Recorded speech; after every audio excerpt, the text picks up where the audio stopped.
প্রকৃতির বিচার বড়ই অদ্ভুত। এখানে কোনো অন্যায়ই অমীমাংসিত থাকে না।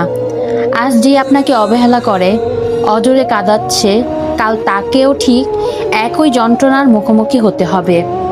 একে অভিশাপ ভেবে ভুল করবেন না। এটা নিছকই কর্ম বা নিয়তির এক অমোঘ নিয়ম।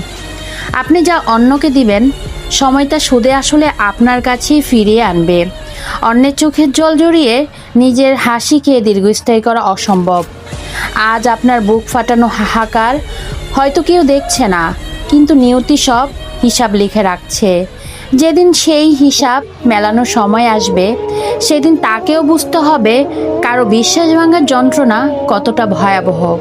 জগতের এই আদালত থেকে পালানোর সাধ্য কারণেই কারো সময়ের চাকা ঘুরবেই আর বিচার হবেই। অসংখ্য ধন্যবাদ। আসসালামু আলাইকুম।